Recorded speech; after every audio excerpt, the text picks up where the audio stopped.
Alright guys, welcome back to Golazo España. In this video we are going to be talking about the latest developments concerning Real Madrid. I've taken a look at today's Spanish football dailies for you and I've compiled some notes regarding the main talking points regarding the Spanish Giants.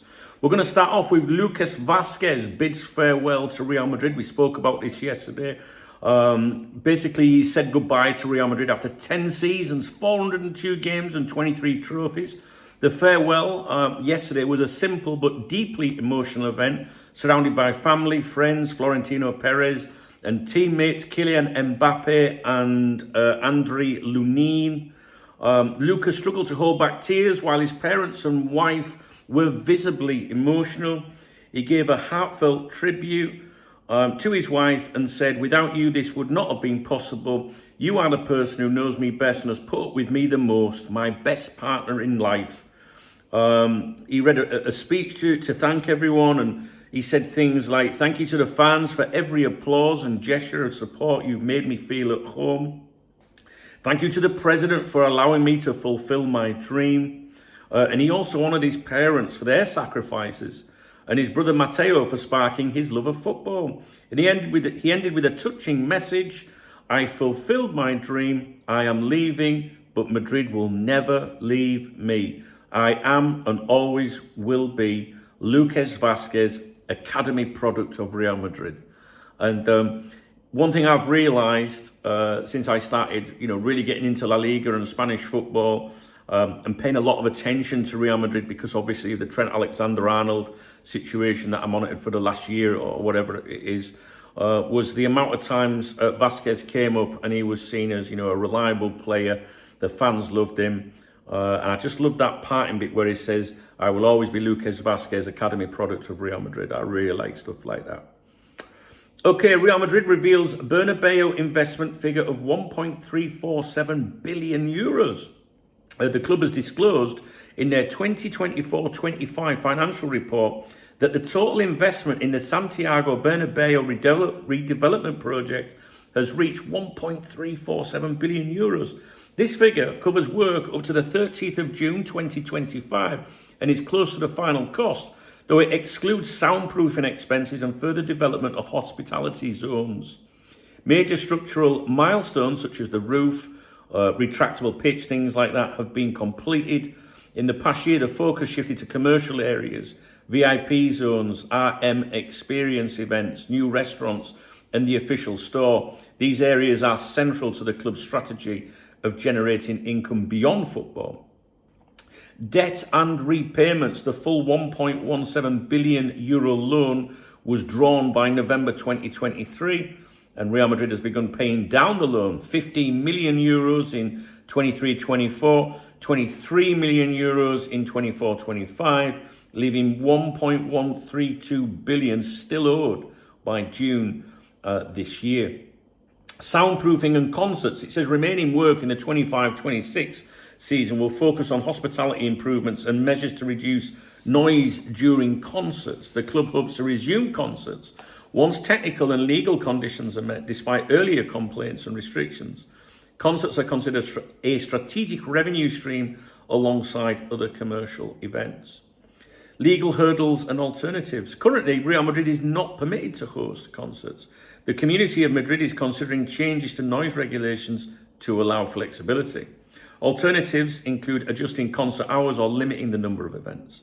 Some events originally planned for the Bernabeu, like Aitana's concerts, I have no idea who that is, on July 30th and 31 have been moved to the Metropolitano. Okay, Castilla to compete in Premier League International Cup.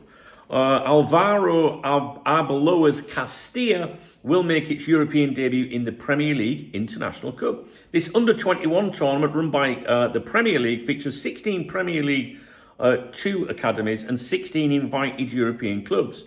It is an invitation-only event, and this marks the first time Real Madrid has received one. Matches will be played exclusively in England from August to May in a group stage and knockout format. Castilla will face 4 English academies in the group stage. English clubs only play against European invitees and vice versa. Finishing in the top 2 of this group would qualify Castilla for the quarterfinals. Previous Spanish participants included Villarreal, Athletic Club and Valencia. Only Villarreal B has won it in 2015-16, beating PSV 4-2 in the final at the Den, which of course is Millwall Stadium.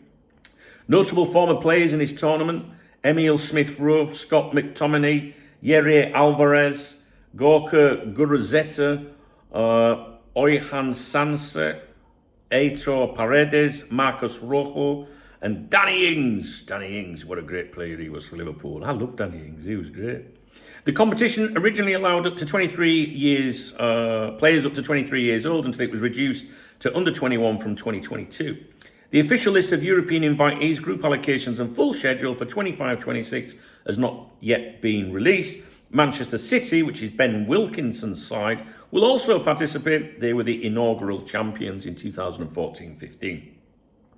Vinícius unveils his Madame Tussauds figure in Rio.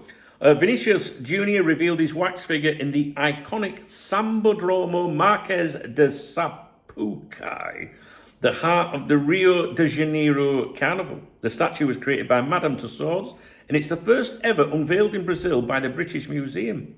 The event was hosted by actor Rafael Zulu and featured a performance from singer L7NNON, which I guess is Lennon.